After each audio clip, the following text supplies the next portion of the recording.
இன்னிக்கும் பிக்ஷாடனம் முன்னாடி வியாச பூஜைன்னு தான் பண்ணுவா. வியாசாய விஷ்ணு ரூபாய வியாச ரூபாய விஷ்ணவே. இன்னிக்கும் ஸ்ருங்கேரி மடத்துல பெரியவாள்லாம் ஆராத்திய தெய்வமா லக்ஷ்மி நிருசிம்மனா தான் முதல்ல வச்சுப்பா. எதுக்கு சொல்ல வந்தேன், சந்திரமௌலீஸ்வரர் பூஜை ஒரு பக்கம் இருக்கட்டும், ஆனால் வித்தியாசங்கள் நாம் பார்ப்பதுதான். அந்த வித்தியாசங்கள் கிடையாது. நாம் அதுக்கும் மேல இல்ல சுவாமி பார்ப்பேன்னு சொன்னா இந்த அசட்டு காரியத்தை யாரும் தடுத்து நிறுத்த முடியாது. இப்போ மாயன்னு ஒரு வார்த்தை, மாயான்னு ஒரு வார்த்தை அத்வைத சித்தாந்தத்துல சங்கராச்சாரியார் சொல்லியிருக்கார். பிரம்மம் ஒன்று, பிரம்ம சத்தியம், ஜகன் மித்யா, ஜகத்து மித்யை, பிரம்மத்தை தவிர்த்து இருக்கக்கூடியது எல்லாம் மித்யை. மித்யானா என்னன்னு கேட்டார், மாயான்னார். அப்படின்னா என்ன? சதசத் விலக்ஷணம், அதாவது இருக்குன்னு சொல்லலாம் ஆனா இல்லை, இல்லைன்னு சொல்லலாம் ஆனா இருக்கு. இப்போ நீங்க ரோட்ல போறேள், சுட சுட, அதுவும் நீங்க ராஜஸ்தான்ல நாங்கள்லாம் ஃபர்ஸ்ட் செமஸ்டர், அதாவது ஒரு வருஷத்துல எங்களுக்கு செமஸ்டர் ஆகஸ்ட்ல ஆரம்பிக்கணும்னா டெல்லியிலேருந்து பிலானி ரோட்ல போனோம். தக தக தக தகான்னு ரோடு கொதிக்கும் போது தூரக்கேந்து பார்த்தா காணல் நீர் இருக்கா மாதிரி இருக்கும். கிட்டக்க போனேன்னு வச்சுக்கோங்க, இருக்காது. இப்போ இருக்கு ஏன்னா கண்ணுக்கு தெரியறது, ஆனா இல்ல ஏன்னா அங்க போனா இல்ல. இல்லைங்கிறதுக்காக இல்லாம இருந்துள்ள, இருக்குங்கிறதுக்காக இல்ல ஏன்னா தொட்டு பார்த்தா இல்ல. அந்த மாதிரிதான் உலகம் நுட்டார். நீ இருக்குன்னு நினைக்கிற வரைக்கும் உனக்கு அந்த ஞானம் ஸ்புரிக்காது. இல்லைன்னு நீ பார்க்க ஆரம்பிச்சுட்டியான அந்த ஞானம் உனக்கு பரிமளிக்கும், அது இல்லாத மாதிரி தோணும். இது மாயா அப்படின்னு சங்கர பகவத் பாதாள் உயர்ந்த பாஷ்யத்துல அர்த்தம் சொல்றார். அந்த மாயாக்கு அர்த்தம் இங்க சொல்லக்கூடாது. மாயனைன்னு சொல்லிட்டா பொய்யனே ஆயிடும். பெருமாளை பார்த்து அவன் மெய்யனே அன்னோ. ஆதலால் மாயன்னு அர்த்தம் சொன்னா இன்னொரு அர்த்தம் எப்படின்னா, ஆச்சரியமான லீலாச்சேஷ்டிதங்களோடு கூடியவன். இதை நீங்க பைஹார்ட் பண்ணி வச்சிருங்க. மாயன்னு சொன்னா அத்தியாச்சரியமான லீலாச்சேஷ்டிதங்களோடு கூடியவன். அதாவது நம்ம ஒரு வழி நடந்தா அவர் வழி தனி வழின்னு சொல்றோம். அந்த மாதிரி நம்ம ஒரு விதம் நினைச்சா அவர் தனியா யோசிக்கிறார். எப்படிங்கிறத பார்ப்போம். சிறு வயசுல எப்பவுமே நம்ம என்ன பண்ணுவோம், நாம் அப்பா அம்மாவை தேர்ந்தெடுப்பது கிடையாது, அப்பா அம்மா நம்மளை தேர்ந்தெடுக்கிறது கிடையாது. ஆனா கிருஷ்ணர் தேர்ந்தெடுத்தார். இவர் தான் எனக்கு அப்பா, வசுதேவர் தான் எனக்கு அப்பான்னு எப்படி தேர்ந்தெடுத்தார்னு கேட்டார். கிருஷ்ணருக்கு தெரியும், பின்னாடி பூமியில குருக்ஷேத்திர பூமியில தர்மக்ஷேத்திரம் குருக்ஷேத்திரம் பூமியில தான் தேர்தட்டில் நின்று எல்லா சைன்யமும் சண்டை போடுறதுக்கு காத்துன்னு இருக்கு. கௌரவாளும் பாண்டவாளும் சண்டை போடுறதுக்கு காத்துன்னு இருக்கா. அந்த சமயத்துல அர்ஜுனன் கேட்கிறான், கிருஷ்ணா எனக்கு சண்டை போடணும்னு தோணலைங்கிறான். நம்ம என்ன சொல்லுவோம், 2 அடி கொடுத்துட்டு போடுன்னு சொல்லுவோம். கிருஷ்ணர் அப்படி சொல்லலை.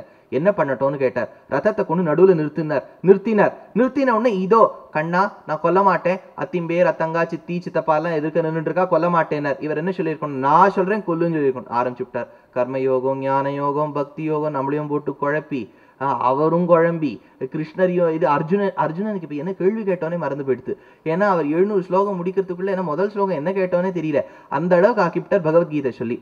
இப்போ சைன்யம் காத்துன்னு இருக்கும் போது பொறுமையா கிருஷ்ணர் ஒரு கூல் டியூடுன்னு இப்ப சொல்றா பாருங்க, அந்த மாதிரி சொன்னார் பதில். ஆதலால் வசுதேவர் என்ன பண்ணார், தேவகியை கூட்டிக் கொண்டு தேரில் சென்றார். கம்சன் முன்னாடி சாரத்தியம் பண்ணிட்டு இருக்கான். முட்டாள் அப்படின்னு சொன்னோன்னு கம்சன் மட்டும் திரும்பி பார்த்தான். அவனுக்கு தெரியுது நமக்கு இன்னொரு ஜாத கர்மால வச்ச பேர் நமக்கு இதுன்னு. திரும்பி பார்த்தான். 8வது கர்ப்பம் கொன்று விடும்னு சொன்ன உடனே எந்த தங்கையை பார்த்து கைவீசம்மா கைவீசு, முட்டாய் வாங்கலாம் கைவீசுன்னு ரதத்துல கூட்டுன்னு போனானோ, இப்ப அந்த பெண்ணின் கூந்தலை பிடித்து வெட்ட போயிட்டான். அப்போ வசுதேவர் சொல்றார், வெட்டாதப்பா, ஜீவாத்மா வேறு, ஷரீரம் வேறு, ஷரீரம் அனித்யம், ஆத்மா நித்தியம். கிருஷ்ணர் பார்த்தார், இவர் நம்மள மாதிரியே சொல்றாரே, வேணுங்கிற சமயத்துல நல்லா உபதேசம் பண்றாரே, இவர் தான் எனக்கு அப்பா மாயனை. அதுக்கு அடுத்த அர்த்தம் பண்ணா, 6 குழந்தைகளை இழந்து 7வது குழந்தையை யோகமாயையின் மூலமாக ரோஹிணியின் கர்ப்பத்தில் செலுத்தி 8வது கர்ப்பமா கிருஷ்ணர் இருக்கார். பொதுவா தாய் குழந்தையை இழந்தால் அழுகை வரும். கிருஷ்ணர் வந்தோன்னு சிரிக்கிறா. எல்லாரும் என்ன யோசிப்பா, என்னடி இவ தாய் குழந்தையை இழந்துட்டு இப்போ உட்காந்து சிரிக்கிறான்னார். அதுதான் கண்ணன் மாயனை. மேல இப்ப கிருஷ்ணர் பிறந்துட்டார். கிருஷ்ணர் பிறந்த போது ஒருத்தி மகனாய்னு பாசுரத்துல பார்க்க போறோம். அன்று இரவு 4 பேர் தான் முழிச்சுட்டு இருந்தாலாம். ஏன்னா ஒரு ஊர் க்ஷேமமா இருக்கணும்னா அந்த காலத்துல அர்த்தசாஸ்திரத்தை எடுக்கிறா. The simplest and the most essential characteristic feature what a city requires to be called itself as one of the best cities is people should sleep during the night. ஒரு ஊர் நல்ல ஊர்னா ராத்திரியில் எல்லாரும் தூங்கணும். நம்ம சொல்லுவோம் கவலையப்படாதீங்க வாங்க, ராத்திரி 12 மணி கலகலகலகலான்னு இருக்கும், ஏதோ கோளாறுன்னு அர்த்தம் ஊர்ல. ஏன் சுவாமி 12 மணிக்கு தூங்க வேண்டிய வேலையில எதுக்கு கலகலான்னு இருக்கணும், ஏதோ தப்பு நடக்கிறதுன்னு தானே அர்த்தம்.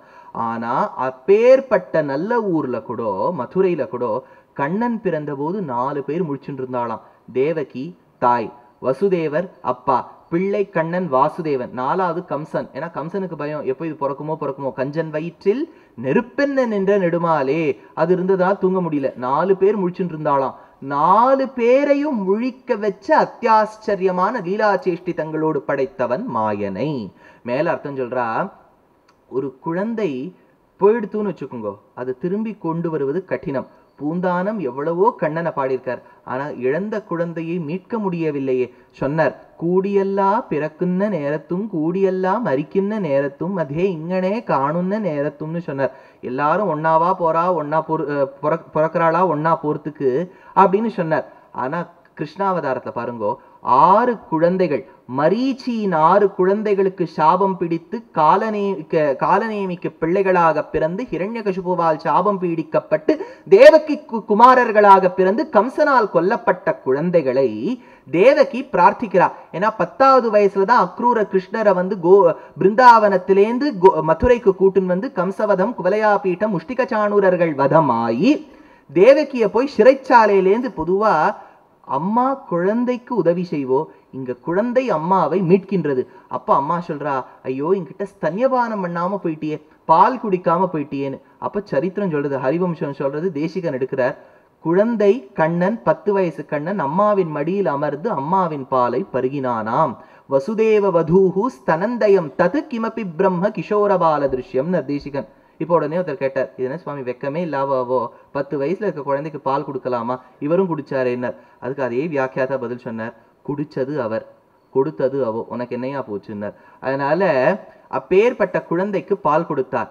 அந்த 6 குழந்தைகள், மரீச்சியின் குழந்தைகள் இவருக்கு முன்னாடி தானே பிறந்திருக்கு, அதுகளுக்கெல்லாம் சாப விமோச்சனம். கண்ணன் குடித்த பாலின் மிச்சத்தை குடிச்சா சாப விமோச்சனம்.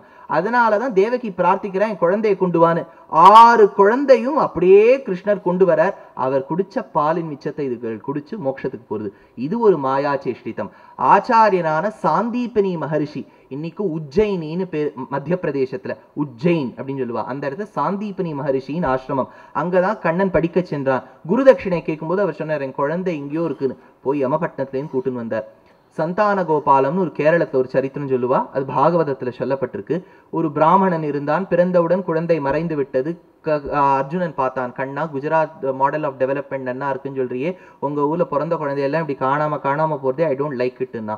கிருஷ்ணன் சொன்னார், எனக்கு தெரியும் எது சரின்னார். கேட்க மாட்டேன்னு விட்டான். நான் காவல் கொடுப்பேன்னு சொன்னா, காவல் கொடுத்தான். எல்லா பக்கமும் 108 அஸ்திரங்களால் அந்த பிறக்க போகும் குழந்தைக்கு காவலிட்டான். குழந்தை பிறந்தது, ஓன்னு அழுதுது.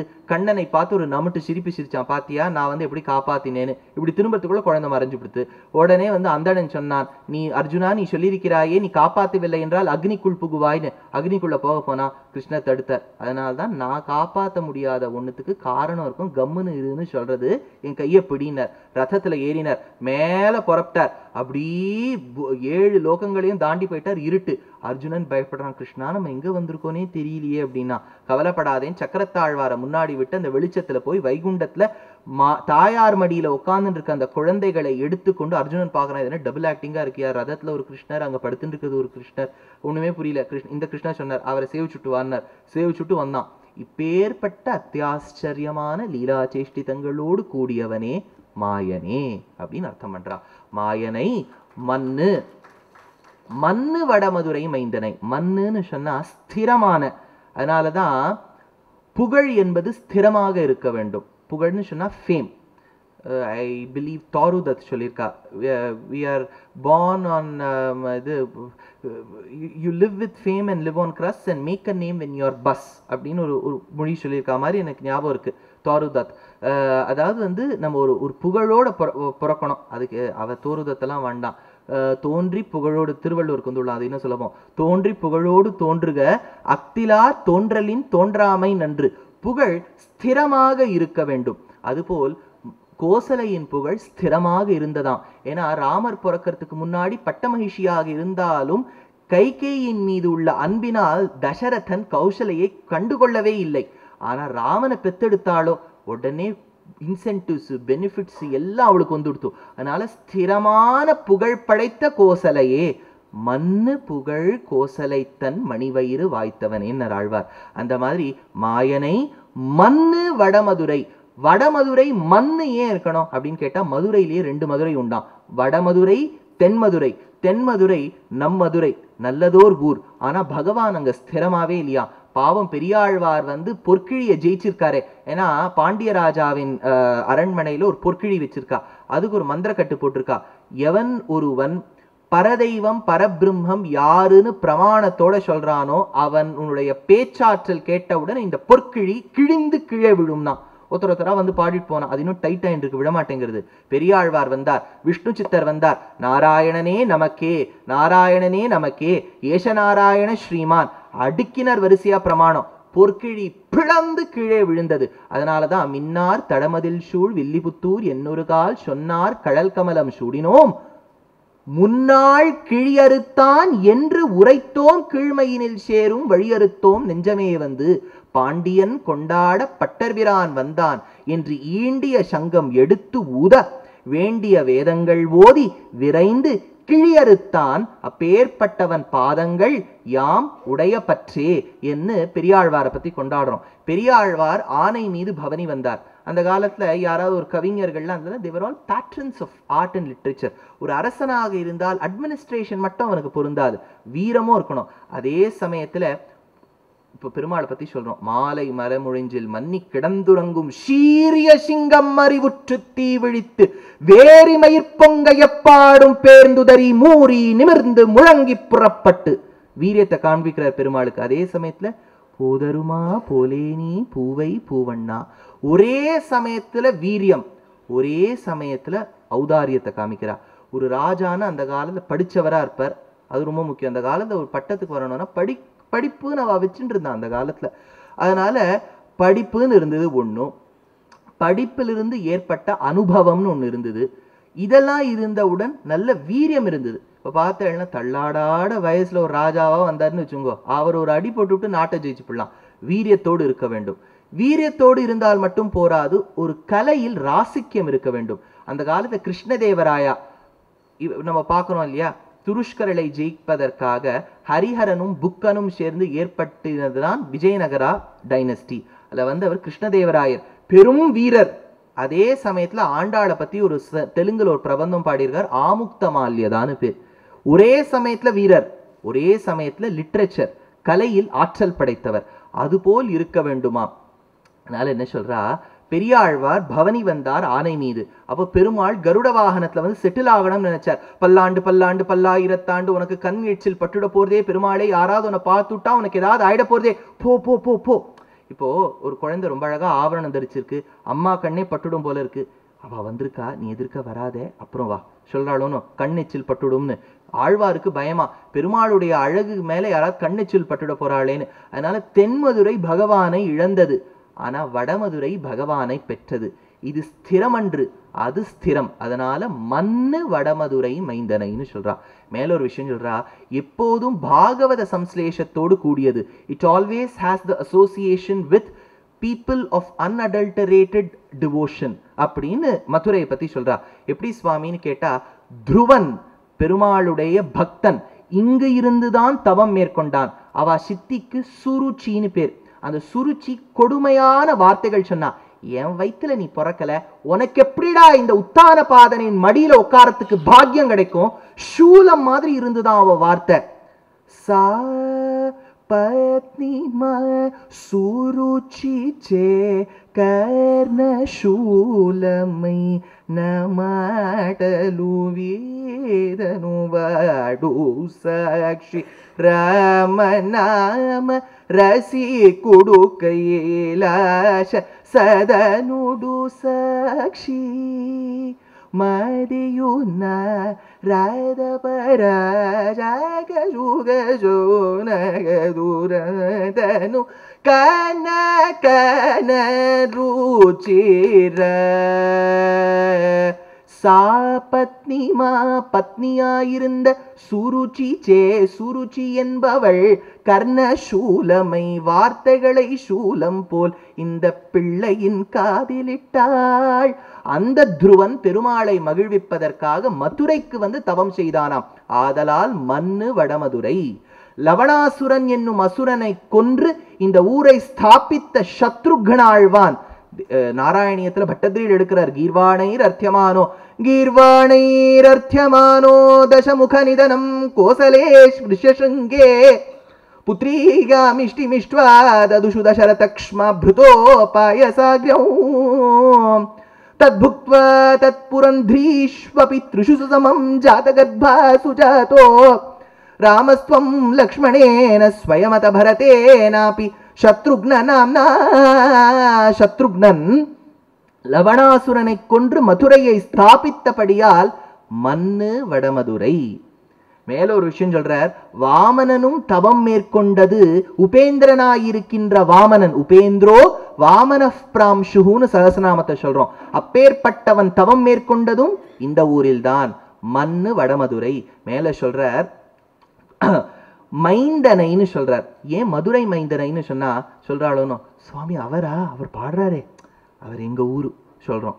அவரும் அந்த ஊருக்கு வந்திருக்காரானே தெரியல. இப்பெல்லாம் என்ன ஆயிடுது, இப்பெல்லாம் உபன்யாசத்துக்கு ஏற்பாடு பண்ணிடணும். ஃபோன் பண்ணி கேட்பா, சுவாமி பத்திரிக்கை போட்டுருக்கோம், உங்க பேர் போடலாமாம்பா.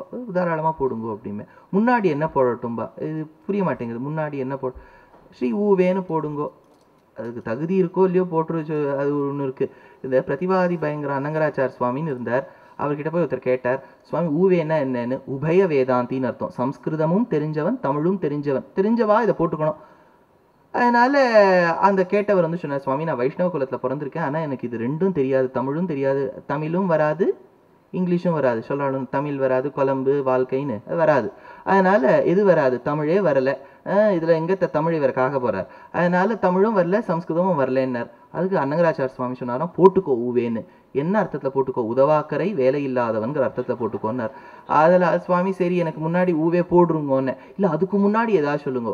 அதுக்கு முன்னாடி புரிய மாட்டேங்குது சுவாமி, இங்கே ஏதாவது உதாரணம் சொல்லிட்டு சொல்லுங்க, இல்லாட்டா புரியும்னு. இல்லை செம்மங்குடின்னு அவர் போட்டுக்கிறார், அரியக்குடின்னு போட்டுக்கிறார். உங்க ஊர் என்ன போடுறதுன்னார். என் சுவாமி அடியனுக்கு பிராச்சீனமா எந்த தந்தை தம் மூத்தப்பன் ஏழ்படிகால் தொடங்கின்னு ஒரு கிராமம் இருக்குன்னு வச்சுக்கோங்க. அந்த கிராமத்தை நான் பார்த்தது கிடையாது. சும்மா உட்காந்து அந்த கிராமத்து பேரை போட்டுக்கிறதுலாம் ரிடண்டன்சி. சும்மா உட்காந்து அந்த ஊர்ல அதுக்காக நான் வந்து சென்னை துஷ்யந்த், மும்பை துஷ்யந்த் எல்லாம் போட்டிருந்தாலும் நல்லா இல்லை இல்லையா. நமக்கு ஞானம் கொடுத்தது ஆச்சாரியன், அவருடைய பாததூளி பெற்றவன்னு சொன்னாதான் தேவையில்லை. ஊர் வந்து நமக்கு என்ன பண்ணிட்டு சொல்லுங்க. இந்த ஊர் பேர் போட்டுக்கிறதுலாம் நம்ம பெரியவா அவ்வளவா வச்சுக்கிறது வழக்கம் கிடையாது. அந்த காலத்துல வச்சுட்டு இருந்தா, ஏன்னா அந்த ஊர் பேர் போட்டுண்டா அவர் அந்த ஊர்ல இருப்பார். இப்போ என்ன ஆயிடுறது, இப்போ அந்த ஊர் பேர் போட்டுணும்னு வச்சுக்கோங்க, அந்த ஊருக்கும் நமக்கு சம்மந்தமே இல்லை, எங்கேயோ உட்காந்துட்டு இருக்கும். ஊர் பேர் போட்டு என்ன பிரயோஜனம், அதெல்லாம் ஊர் பேர் போடட்டுமான்னு கேட்டார். எதுக்கு சொல்ல வந்தேன், அந்த ஊருன்னு சொல்லிவிட்டா நமக்கு பெருமை இருக்கணும். சுவாமி அவர் எங்க ஊரு சொல்லுவா. அந்த மாதிரி மதுரையில் பிறந்தவன் கண்ணன், வளர்ந்ததெல்லாம் கோகுலத்தில், ஆயர்பாடியில், பிருந்தாவனத்தில். ஆனா ஆண்டாள் சொல்றாளாம், வடமதுரைக்காரர்களே உங்க ஊர் பெருமாள், வடமதுரை மைந்தனை எங்க ஊர் பெருமாளுங்கிறார். பட்டதிரில் முதல்ல தொடங்கும் போது நாராயணியத்தை சொல்றார், குருவாயூர்ல இருக்கிறவா என்ன பாக்கியம் பண்ணிருக்கான்னர். குருபவனபுரே ஹந்த பாக்யம் ஜனானாம்னர். அந்த மாதிரி அந்தந்த ஊருக்கு ஒரு பெருமை இருக்காதா. மாயனை மண்ணு வடமதுரை மைந்தனை தூய பெருநீர் யமுனை துறைவனை. இப்போ பெருநீர் யமுனை துறைவனை சொன்னா போறோம். யமுனை என்னும் ஒரு நல்ல நீரின் துறைவனை, அதை கடந்தவனை, அதற்குரியவனைன்னு சொல்லலாம். அது தூய பெருநீர். எப்பவுமே ஒண்ணு தெரிஞ்சுக்கோங்க, தர்க்க சாஸ்திரம்னு நம்ம பெரியவா கத்து தருவா. தர்க்கம்னு சொன்னா the art of reasoning and logic. எப்படி வார்த்தையை வச்சு பேசணும். எங்க பாட்டி இதுக்கு ரொம்ப சின்ன வயசுல நான் இருக்கும்போது ஒரு எக்ஸாம்பிள் கொடுப்போம். எங்க பாட்டி சின்ன வயசா இருக்கும்போது அவளுடைய தாத்தா எது, அதாவது என்னுடைய எள்ளு தாத்தா பூண்டி ரங்கசுவாமி ஐயங்கார்னு இருந்தார். பெரிய அட்வொகேட்டா இருந்தார். நான் சொல்றதெல்லாம் 100 வருஷத்துக்கு முன்னாடி அட்வொகேட்டா இருந்தார். ஷேக்ஸ்பியர் அண்ட் பிளேஸை போய் ஆக்ஸிலியம் காலேஜ்ல ஆனரரி ப்ரொஃபஸரா போய் எடுத்துட்டு வருவார். சம்ஸ்கிருதத்துல பண்டிதரா இருந்தார். 45 வருஷம் தினமும் கார்த்தால 3-6 ராமாயண பாராயணம் பண்ணுவார். 365 நாள் இன்ட்டு 45 வருஷம் இன்ட்டு 3 மணி நேரம். எவ்வளவு வாட்டி பாராயணம் பண்ணிருப்பாருன்னு எனக்கு தெரியல, அவ்வளவு வாட்டி பண்ணியிருக்கார். அப்பேற்பட்டவர் எங்க பாட்டி மீது ரொம்ப ஆசை கொண்டவர், பேத்தி மேல ரொம்ப ஆசை. தினமும் பாவம் நடந்து வருவர். கோர்ட்டிலேருந்து வந்து எங்க பாட்டி சின்ன வயசா இருக்கும்போது பார்த்துட்டு போவார். ஒரு வாட்டி எங்க பாட்டிக்கு ஜுரம் வந்து கொடுத்தான். ஜுரம் வந்தவுடன் ஆத்துல இருக்கவா ஒரு ஷீட்டில் எழுதி அனுப்பிச்சுட்டாளாம், பேத்திக்கு ஜுரம் சீக்கிரம் வரவும்னு. ஷீட்டை வாங்கிட்டார் கோர்ட்லேருந்து புறப்பட்டு இன்னைக்கு நடந்து போனா நாழி ஆகுமேன்னு மாட்டு வண்டியில வந்தார்.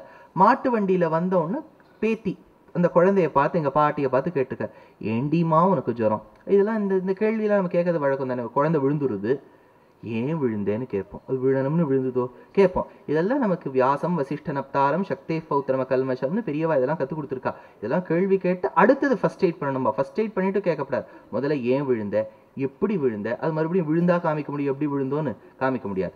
அந்த மாதிரி உனக்கு ஏமா ஜுரம் வந்ததுன்னு கேட்டார். அதுக்கு எங்க பாட்டி என்ன சொல்லியிருக்கணும், ஏன்னு தெரியலேன்னு சொல்லியிருக்கணும். அவன் என்ன சொன்னாலாம், தினமும் நீ நடந்து வருவே, நான் நன்னா இருந்தேன், இன்னைக்கு மாட்டு வண்டியில வந்தியோனோ அதனாலதான் ஜுரம்னாலாம். இது நமக்கு ஓவரால் லெவல்ல பார்த்தா ரொம்ப இம்மெச்சூரா இருக்கும். ஆனா தர்க்க சாஸ்திரத்துல பார்த்தா இதுதான் சரி. You should always conclude or come to a conclusion based on the given statement. அவர் நடந்து வந்தார் ஜுரம் இல்ல, மாட்டு வண்டியில வந்தார் ஜுரம், அதனால தூய பெருநீர் நல்ல நீர்னு சொன்னா என்ன லாஜிக்கல் கன்க்ளூஷன்னா, தூய பெருநீர் இல்லாத ஒரு நீர் இருக்கணும். If there is something which is holy, there should be something which is unholy. இப்போ யமுனை ஹோலின்னு சொல்லிவிட்டா $1,000,000 கொஸ்டின், எது அன்ஹோலின்னு ஒரு கேள்வி. அதுதான் ராமாயணத்துல கோதாவரியை பத்தி சொல்றான்.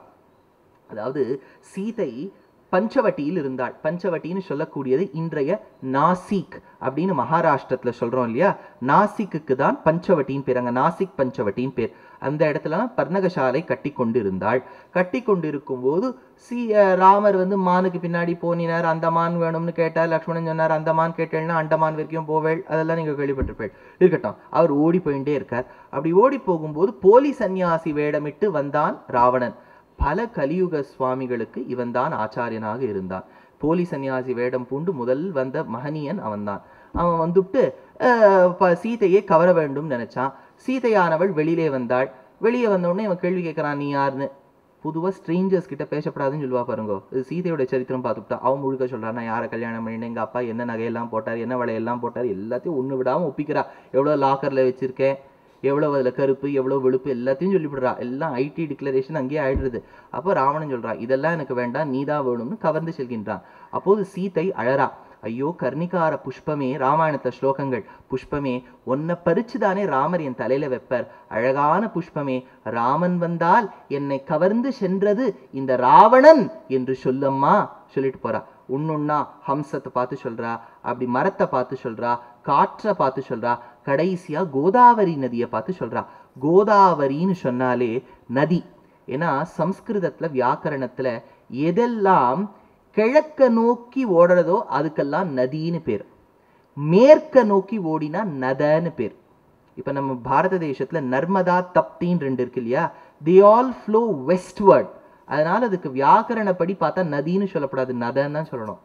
இதே கோதாவரி, மகாநதி, காவேரி, துங்கபத்ரா, தாமிரபரணி, நேத்ராவதி இதெல்லாம் இருக்கு பாருங்க. இதெல்லாம் பார்த்தேன்னா உங்களுக்கு நதி. கோதாவரி என்னும் நதி ஸ்திரீ, ஒரு பெண். அதனால அந்த பெண்ணை பார்த்து சொல்றா, கோதாவரி ஹம்சகாரண்ட வாசீனாம் வந்தே கோதாவரீம் நதீம், கோதாவரி தாயே என் அண்ணல் ராமன் வந்தால் சொல்லம்மா, என்னை இந்த இடத்திலிருந்து இழுத்து சென்றது இந்த ராவணன், தெற்கு புறமாக இழுத்து செல்கின்றான் தாயே சொல்லம்மான்னு சொல்லிட்டு போறா. போயிடுறா சீதை. ராமர் தேடிண்டே வரார், சீதா சீதா சீதான்னு. அப்போ கோதாவரி ஓடின்னு இருக்கு. அது சொல்லவே இல்லையா, ராவணன் தான் சீதையை எடுத்து சென்றான்னு. ஏன்னா அதுக்கு பயமா, ஒருவேளை நம்ம ராமருக்கு சொல்லி ராவணனுக்கு தெரிஞ்சு போயிடுத்துனா நம்மளை என்ன வேணாலும் பண்ணிடுவான்னு சொல்லாம இருந்துட்டான். அதனால அது தூயத்தன்மையை இழந்ததாம் கோதாவரி. இப்போ இதுல ஒரு லாஜிக்கல் கொஸ்டின், என்ன சுவாமி வாட் ஆர் யூ பிளாபரிங், இந்த மாதிரிலாம் நாங்கள் கதையை போய் எங்கள் பேரம்பேதி கிட்ட சொன்னால் 2 அடி போடும், நதி பேசுமான்னு கேட்கும். கரெக்டா?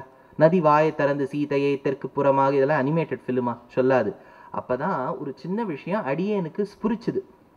ஜியாகிரஃபியில் there is a concept called as meandering of reverse.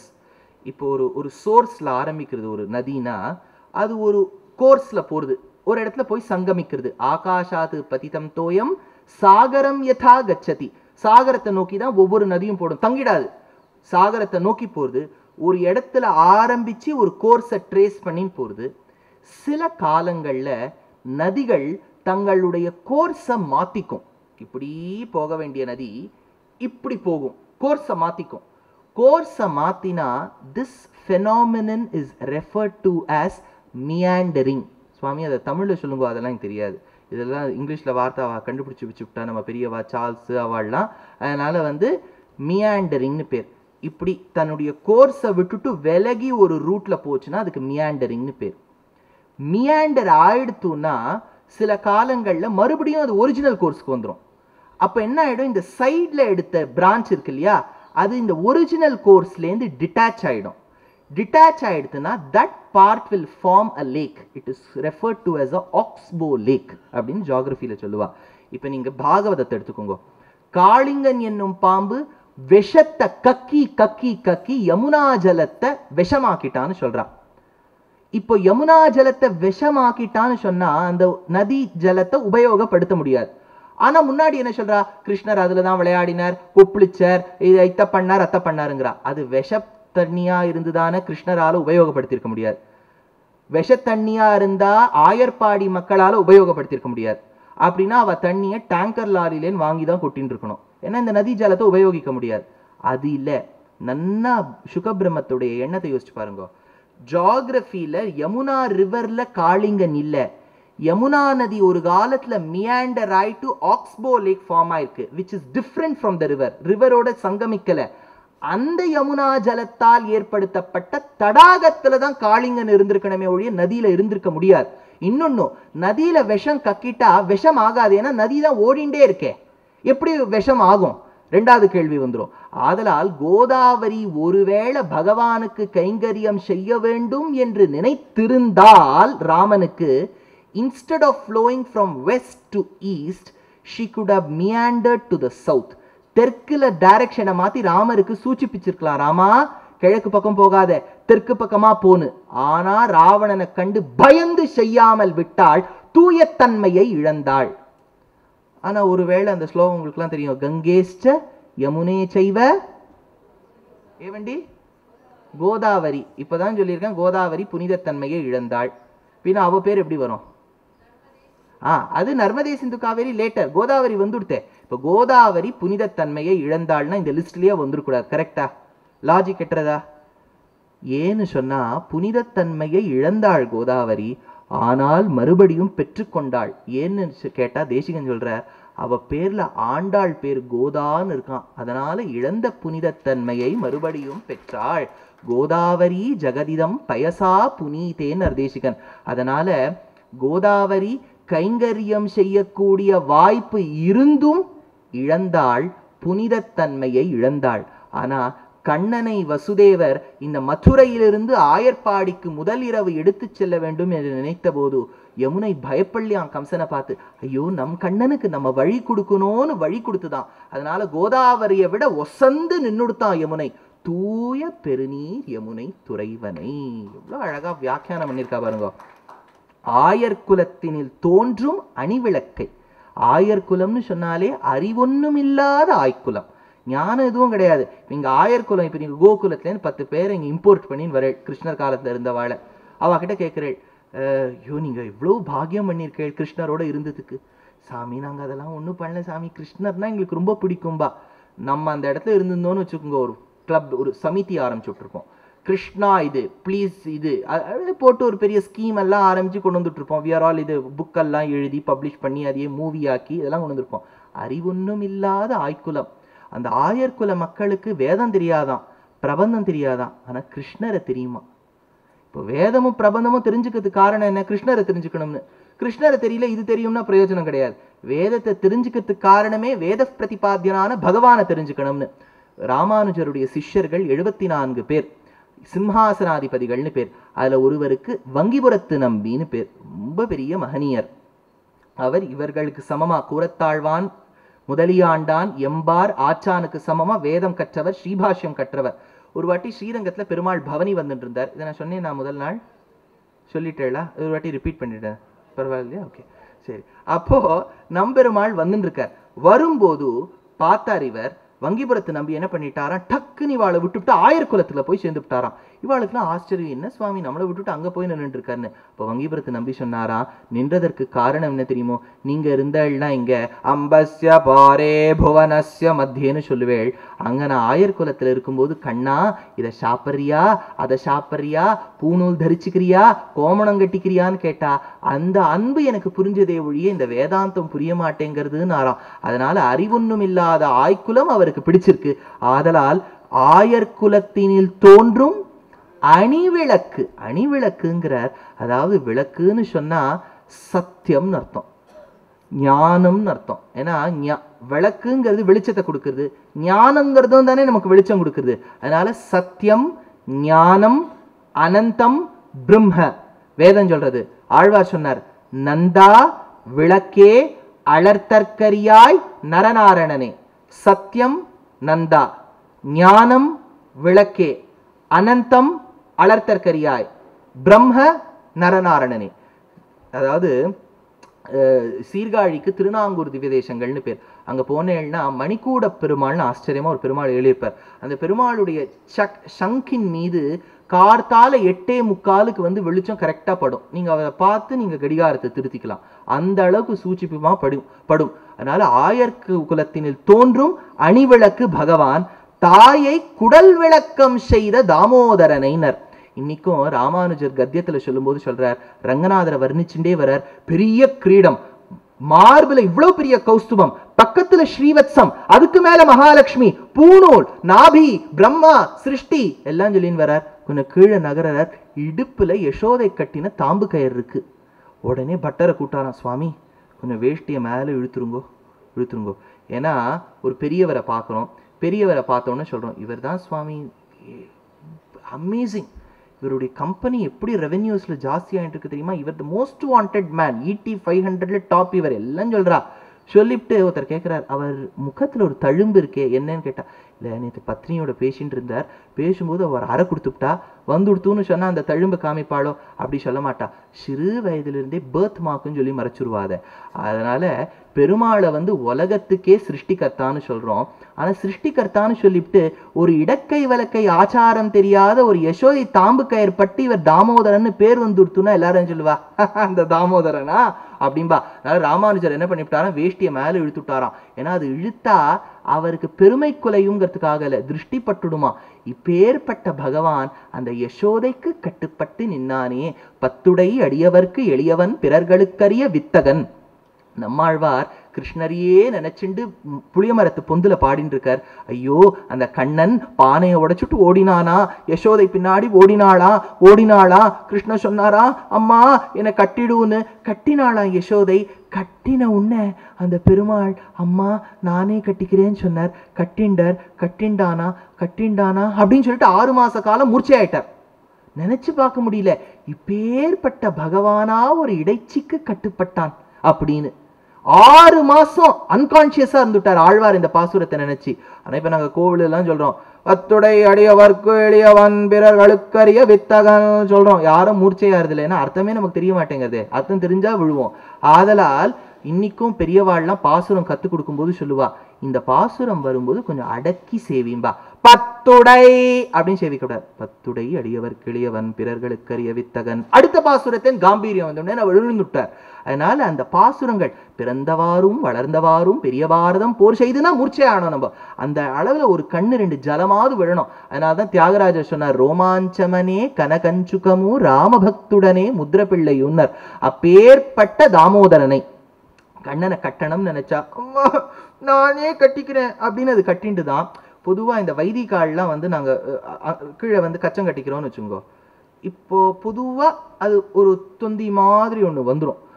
வரும்போது என்ன ஆயிடும், அந்த இடத்துல அது இருக்காது. மடங்கி மடங்கி மடங்கி மடங்கி மடங்கி கீழே போயிடும் அந்த கச்சம். இல்லாட்டா மேல உடுத்திட்டோம்னு வச்சுக்கோ, அது மேல வந்துடும். அந்த வயத்துல தங்காது. ஏன்னா வயறு தான் இவ்வளவு பானை மாதிரி வந்துடுத்தோன்னு அதுல தங்காது. இப்போ பெருமாளுக்கும் அதே நிலைதான். அந்த ஊர்ல அவருக்கு ஒருத்தருக்கு தான் பானை வயிறு கண்ணனுக்கு. ஏன்னா ஊர்வெண்ண முழுக்க அவர் சரீரத்துல இருக்கு. இப்படி கயரால கட்டி போடுறா யசோதை. அது மடங்கி மடங்கி மடங்கி மடங்கி இப்போ மேல மார்பு கிட்ட போயிடுத்து. உடனே நம்பிள்ளை வியாக்கியாத்தா எழுதிட்டார், பிள்ளையோடு சேர்த்து மனாட்டு பெண்ணையும் கட்டி போட்டாள். மகாலட்சுமி இருக்கிறது மார்பில, பிள்ளைய கட்டி போடுவான்னு நினைச்சா மாட்டு பொண்ணையும் சேர்த்துல கட்டி போட்டுவிட்டான்னு அந்த கயிறு மேல வந்தபடியால் சொன்னார். இப்ப கிருஷ்ணர் அங்க இருக்காராம். அப்படி இருக்கும்போது அந்த அழகு, தாமம்னா கயிறு, உதரம்னா வயிறு பாகம், தாமத்தால் உதரத்தில் கட்டப்பட்டவன் தாமோதரன் பேர். அந்த தாமோதரன் சொன்னாலே எளிமையானவன் அர்த்தம். ஏன்னா ஒரு வாட்டி பராசர பட்டர் போய் ரங்கநாதரை சேவிச்சார். கௌஸ்துபைர் வைஜெயந்தி, பெருமாளுடைய வைஜெயந்தி வனமாலை, சஹஸ்ரநாம மாலை, சாலக்கிராம மாலை தான் பார்த்துட்டு இந்த ரங்கநாதர் நமக்கு அருள் புரிய மாட்டார்னு நினைச்சார். அப்படின்னாரா ரங்கநாதர். அப்படின்னு கொட்டாவி விட்டாராம் பெருமாள். அப்போ பராசர பட்டர் பார்த்தார், வெண்ண வாசனை வருதே. ஏன்னா பெருமாள் நினைச்சாராம், நீ என்ன ஏதோ ராஜான்னு நினைச்சிட்டு இருக்கேன், நான் ராஜாலாம் கிடையாது, அன்னைக்கு வெண்ணை திருடி சாட்ட கண்ணன் தான், என் கொட்டாவில வெண்ணை நாத்தம் வருதா, அன்னைக்கு தாமோதரன்னு சொன்னாளா, என் வயரை பாருன்னாராம். அப்படி பராசர பட்டர் இட்டிப்பா, ஓஹோ நீ தான் கண்ணனா, அப்படின்னா நான் உன்னோட இருக்கேன்னு விட்டாராம். பெரியவன்னு காமிச்சா இருக்க மாட்டேன், வெண்ணெய் நாற்றத்தோடு தாமோதரத்தன்மையோடு கூடியிருந்தால் கூடியிருப்பேன், தாயை குடல் விளக்கம் செய்த தாமோதரனை தூயோமாய் வந்து நாம் தூமலர் தூவித் தொழுது. எப்பவுமே 3 காரியங்கள் பெரியவாள்லாம் எடுத்து சொல்றா. மனசால நினைக்கணும், மனசால நினைச்சத வாயால சொல்லணும், வாயால சொல்றத கையால பண்ணணும். என்ன வாய் ஜாவலாதானா கையில ஒண்ணும் பண்ண மாட்டாளான்னு கேட்பா. வாக் த டாக்னு சொல்றா பாருங்க, பேசு அதன்படி நட. அதுக்கு முன்னாடி சிந்தி. எப்பவுமே நம்ம தர்மம்ங்கிறது ஒரு படி முன்னாடி போகும். வாக் த டாக்னா டாக்குங்கிறது வாயால, வாக்குனா ஆக்ஷன். அதுக்கு முன்னாடி ஒண்ணு உண்டு, சிந்தி, கான்டெம்ப்ளேட். அதாவது வால்மீகி நாரதரை பார்த்து சில கேள்விகள் கேட்கணும். அப்ப சொல்லும்போது சொல்றா, தபஹா ஸ்வாத்தியாய நிரதம் தபஸ்வி வாக்விதாம்பரம் நாரதம் பரிபப்ரச்ச வால்மீகிர் முனிபுங்கவம். அந்த தபஸ்வாத்தியாய நிரதம், சுவாத்தியாயம் இருக்கணும். இப்போ ஒரு பாசுரம் சொல்றோம்னா, அடியேனும் வருஷம் திருப்பாவை சொல்லிட்டு இருக்கேன். ஆனா இன்னைக்கும் நீங்க நம்ப மாட்டேன், சாயங்காலம் உபன்யாசம் இருக்கு தினம் அடியனுக்கு ஏதோ ஒரு இடத்துல, இன்னைக்கு பெருங்களத்தூர்ல இருக்கு, நாளைக்கு இங்க பாரத் கலாச்சாரம் இருக்கு. அதுக்கெல்லாம் அடியன் பூர்வாவலோகம்னு முன்னாடி புஸ்தகம் பார்த்துக்கிறது கிடையாது. ஏதோ அப்போ சொல்லிகிட்டே வந்துட்டு இருக்கோம், ஆச்சாரியன்கிட்ட கத்துட்டு இருக்கோம் சொல்லிடலான்னு. திருப்பாவை பார்க்கணும்னா நேற்று ராத்திரி உட்காந்துட்டு 12லேன்னு ஒன்று பார்த்துட்டு வந்தேன். ஏன்னா பயம் வந்துருது. திருப்பாவை வேத சாஸ்திரம், இது சொல்லணும்னா நமக்கு அவ்வளவு ஒரு கடினமான பரிசிரமம் தேவை. சொல்றதுக்கு இவ்வளவு பரிசிரமம் தேவைன்னா, கேட்ட உடனே ஆத்துல போய் 2 பேருக்கு சொன்னோம்னா நமக்கு ஞாபகம் இருக்கும். ஏன்னா திருப்பாவை என்பது கேட்டா நல்லது, இந்த மாசத்துல கேட்டுடலாம், அதுக்காக கேட்கவே கேட்காதீங்க. கேட்டு அதுல இருக்கக்கூடிய அனுபவத்தை நம்ம 2 பேர்கிட்ட சொல்லணும். சொல்றாப்புல கொஞ்சமாவது ஞாபகம் வச்சுக்கணும். மெயின் விஷயம், இப்ப நான் இவ்வளவு அக்கப்போர் பேசுறேன்னு வச்சுக்கோங்க, அதெல்லாம் விட்டுருங்க. மெயின் விஷயம் அசாரம் அசாரம் அல்பசாரஸ்ட சாரம் சாரதபம் தியஜேத் அப்படின்னார் தேசிகன்.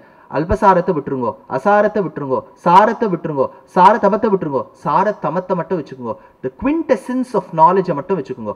அதை எடுத்துன்னு 2 பேர்கிட்ட சொன்னா பெருகும். அதனால மனசால நினைக்கணும், மனசால நினைச்சத தபஹா ஸ்வாத்தியாய நிரதம் மனசால நினைக்கணும், மனசால நினைச்சத வாயால சொல்லணும், வாயால சொன்னதை செயல்படுத்தணும்.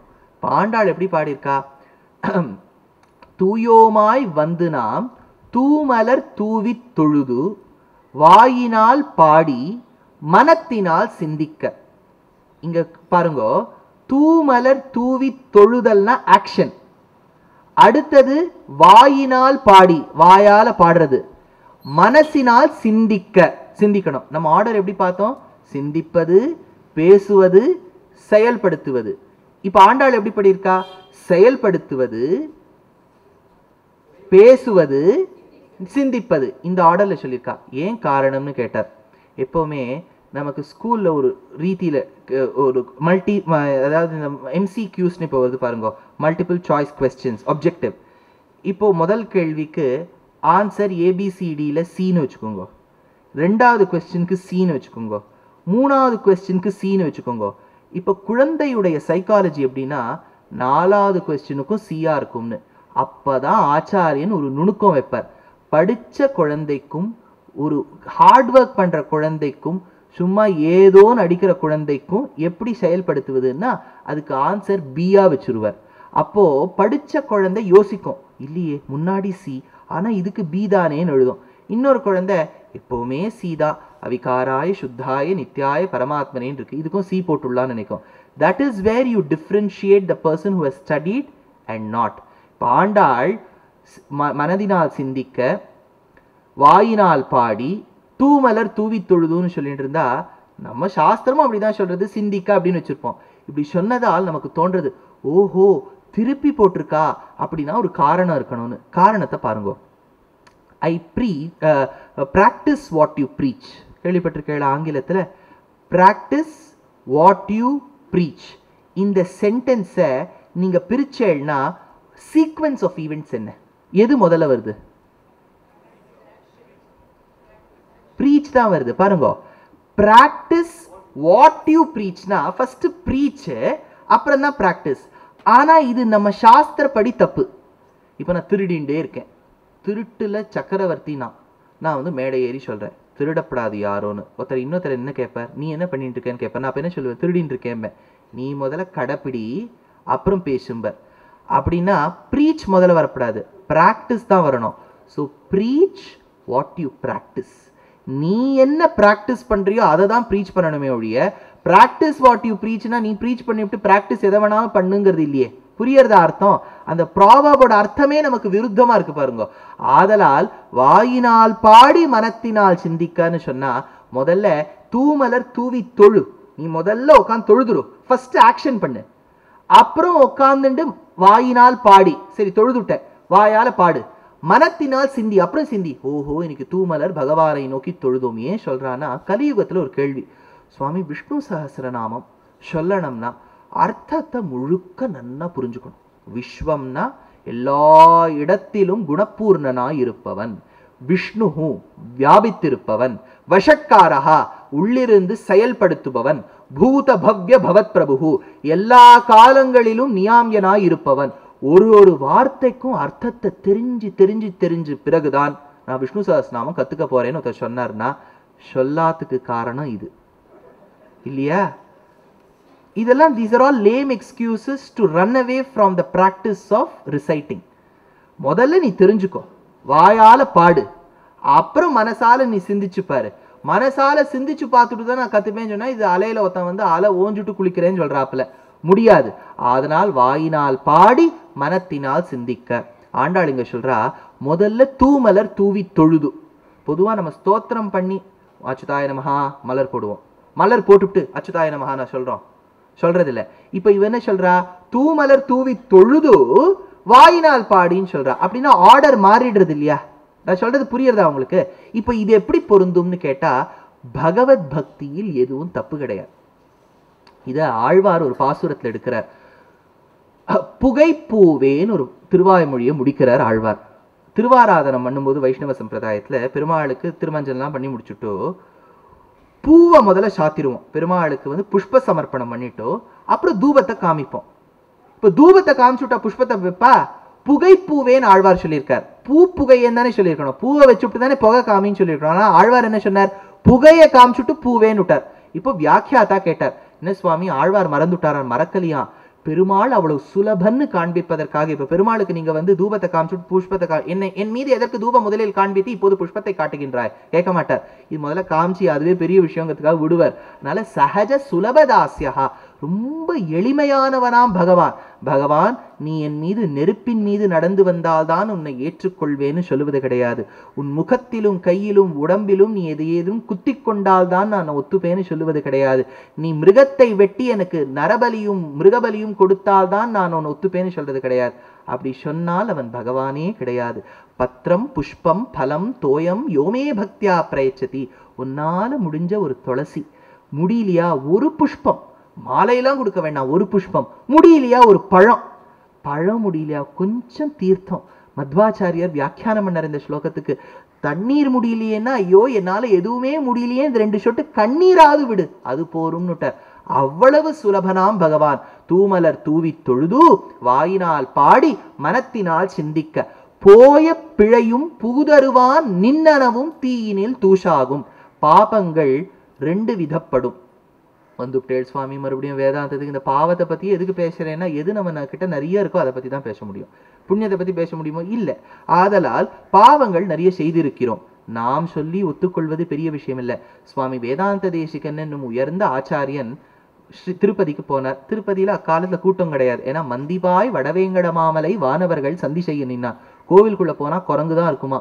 ஆழ்வார்கள் இருந்த காலத்து மனிதர்கள் இருக்க மாட்டாளாம் அப்படின்னு சொல்ல தெரியல. அவர் நம்மளை பார்த்துட்டு குரங்குன்னு சொல்றாரோ என்னவோ. ஏன்னா மந்திபாய் வடவேங்கடைன்னா ஒருத்தர் சொன்னார், நரன்னா நரன் நாம், வால் படைத்தவன் வா நரன்னர். இன்னொருத்தர் அர்த்தம் சொன்னார், அப்படி இல்லையா, நரன் கொஞ்சம் அசடுத்தனமா நடந்தா வா நரன், அதனால வானரன்னு சொல்றாப்புல ஒருத்தர் அர்த்தம் சொன்னார். அதனால நம்மளை பார்த்துட்டு தான் குரங்குன்னு சொன்னாரோ. ஏன்னா சீதா பிராட்டி வந்து ராமர் கிட்ட சொன்னா, ராமா எனக்கு எதுக்கு காட்டுக்கு கூட்டுன்னு போக மாட்டேன்னா. ராமர் சொன்னார், அங்க குரங்கெல்லாம் இருக்கோமான்னார். கவலைப்பட வேண்டாம் ராமா, நான் உன்னோட இருப்பேன்னு சொன்னா. அப்பதான் அரண்மனையை விட்டுட்டு தெருவில் இறங்கினாள். இறங்கினோடனே நம்மளாம் அந்த காலத்துல நின்று இருக்கோம் அயோத்தியில. ராமர் பார்த்திருக்கார், சீதா பிராட்டி கிட்ட காமிக்கிற இதுதான் ஊரு. ஏன்னா அவ பட்டத்து மகிழ்ச்சி, ஊருக்குள்ள தெருல எல்லாம் வந்து ஷாப் பண்ண மாட்டார். அதாவது வந்து அவாத்த ஸ்டாஃபுக்கு ரூபா கொடுத்துட்டு கார் ஏற்றி அமுச்சிருவா, அவா போய் எல்லாம் வாங்கிட்டு வந்துருவா. அந்த மாதிரி இவ இருந்தபடியால் முதல் முறையா அயோத்தியா எம்ஜி ரோட் ஆஃப் அயோத்தியாவை முதல் முறையா பாக்குறா. ஷாப்பிங் சென்டர் அதெல்லாம் பாக்குறா. இங்க பம்பாயில வந்து ஃபேஷன் ஸ்ட்ரீட்னு உண்டு, அந்த மாதிரி ஃபேஷன் ஸ்ட்ரீட்லாம் பாக்குறா. அப்ப ராமரை பார்த்து கேட்கிறா, நீங்க குரங்குன்னு சொன்னேளே, இவாள்லாம் நன்னா தானே இருக்கா அப்படின்னார். அப்படின்னா நம்மளை பார்த்தா அவளுக்கு குரங்கு மாதிரி இருந்திருக்கு.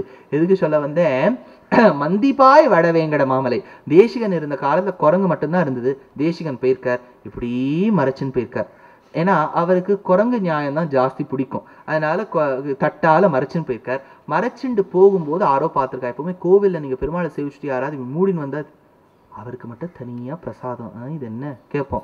தேசிகனை பார்த்து யாரும் வச்சுக்க, என்ன சுவாமி ஏதாவது வச்சிருக்கலாம், நான் உனக்கு காமிக்க மாட்டேன்னார். யாருக்கு காமிப்பேன், பெருமாளுக்கு மட்டும்தான் காமிப்பேன்னார். பெருமாள் எதிர்க்க போய் நின்று இப்படி திறந்தார். பெருமாள் கேட்டார், என்ன இதுன்னு. இதுதான் நான் உனக்கு கொடுக்க வந்திருக்கேன்னார். சரி நீ யாருன்னு முதல்ல சொல்லு, இன்ட்ரோடக்ஷன். இப்பெல்லாம் நாங்கள்லாம் காலேஜ் போனால் முதல்ல இன்ட்ரோ செஷன் ஒன்று நடக்கும். அபிவாதே ஆங்கிரசா ஆம்பரீஷ யவனாஸ்வன் சொல்லணும். அதனால நம்ம யாருன்னு சொல்லணுங்கிறதுக்காக கேட்டார், நீ யாரு. தேசிகன் சொன்னார், நான் சக்கரவர்த்தின்னார். அடப்பாவி, நீ தானே உட்காந்து ரகுவீர கத்தியம்னு என் மேல சக்கரவர்த்தின்னு பாடின. நேத்தி வரைக்கும் என்ன சக்கரவர்த்தின்னு, இன்னைக்கு நீ உன்னையே சக்கரவர்த்திக்கிறியா? ஆமா நான் சக்கரவர்த்தினார். எதுலன்னு கேட்டார் பெருமாள் தேசிகனை. அபராதம் பாவம் பண்றதுல நான் சக்கரவர்த்தினார். அகமஸ்மிய அபராத சக்கரவர்த்தி. பெருமாள் கேட்டார், இப்ப நீ ஏன் சக்கரவர்த்தினார் பெருமாளை பார்த்து தேசிகன். எதுல சக்கரவர்த்தின்னு கேட்டார். நான் பண்ற அபராதங்களை மன்னிக்கிறதுல நீ சக்கரவர்த்தினார். அகமஸ்மி அபராத சக்கரவர்த்தி கருணேத்வம் ச குணேஷு சார்வபௌமி விதுஷி ஸ்திதி மீதுஷீம் ஸ்வயம் மாம் விஷசைலேஸ்வர பாதசாத் குருத்வம். அப்பேற்பட்ட பாவங்கள்னு சொன்னா நம்ம என்ன நினைக்கிறோம், ஒருத்தரை வெட்டுவது பாவம் நினைக்கிறோம். ஆனா சாஸ்திரம் அப்படி சொல்லவே இல்லை. அது என்ன சொல்றது, இப்ப நான் உபன்யாசம் பண்ணும்போது வாயை திறந்து பேசும்போது எத்தனை பேரை பத்தி இழிவா பேசியிருக்கலாம். அப்படி மனசால நான் ஒருவேளை வேணும்ட்டே சொல்லிட்டு இருந்தேன் நானு, அது ஒரு பாவம். தெரியாமல் சொன்னால் சிறு பாவம். நீங்க கேட்டுருக்கேன் அப்படின்னு எனக்கு காண்பிக்கிறதுக்காக தலையை ஆட்டிவிட்டு கேட்காம இருந்தா அது ஒரு பாவம். சுவாமி பயமுடுத்துறே, நாங்க ஏதோ போனா போறதுன்னு வரோம். இல்ல எதுக்கு சொல்ல வந்தா, பகவான் எதை பாவத்துல சேர்த்துப்பாருன்னே நமக்கு தெரியலையே. தெரியாதனால தானே நமக்கு ப்ராப்ளம். பாவங்கள் அநேகப்படுமாம்.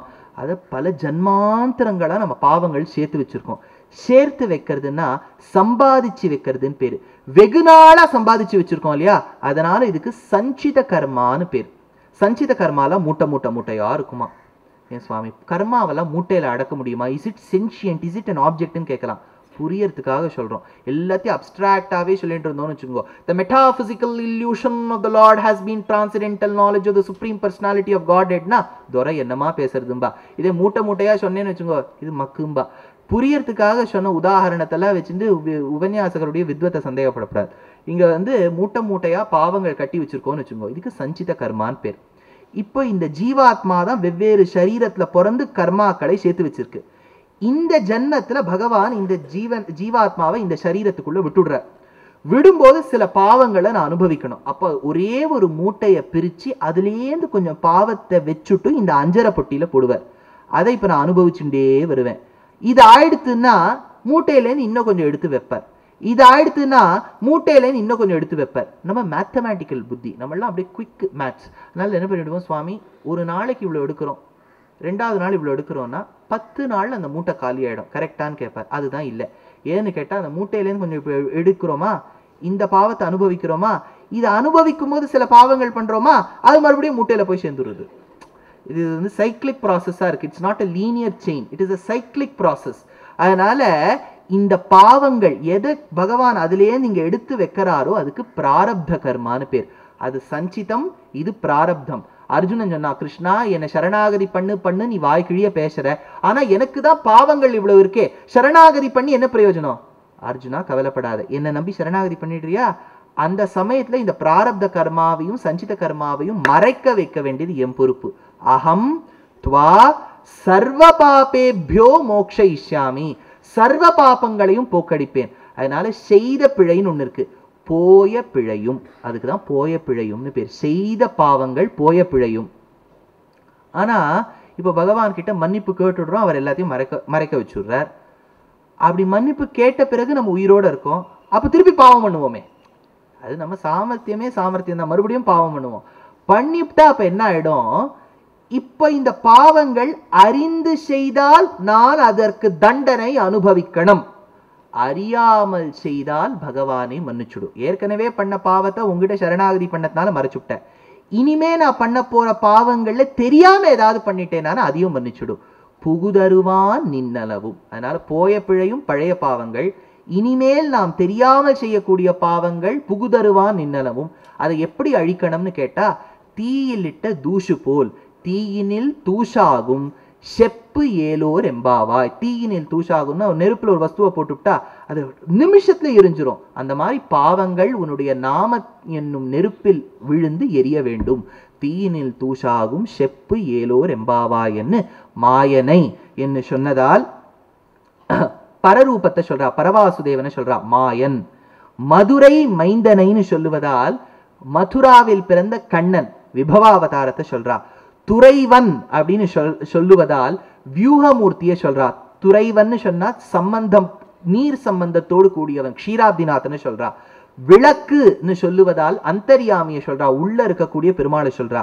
தாமோதரனைன்னு சொல்லுவதால் தாமோதரன், இன்னைக்கும் நீங்க மெட்ராஸ் பக்கத்துல வில்லிவாக்கத்துல சௌமிய தாமோதர பெருமாள் தான் பேர், தாமோதரன் அர்ச்சாவதாரத்தை சொல்றா. அதனால ஆகம சாஸ்திரம் சொன்ன 5 நிலைகளையும் ஆண்டாள் ஒரே பாசுரத்துல மாயனை மன்னு வடமதுரை மைந்தனை தூய பெருநீர் யமுனை துறைவனை ஆயர் குலத்தினில் தோன்றும் மணிவிளக்கை தாயை குடல் விளக்கம் செய்த தாமோதரனை தூயோமாய் வந்து நாம் தூமலர் தூவித் தொழுது வாயினால் பாடி மனத்தினால் சிந்திக்கா போய பிழையும்.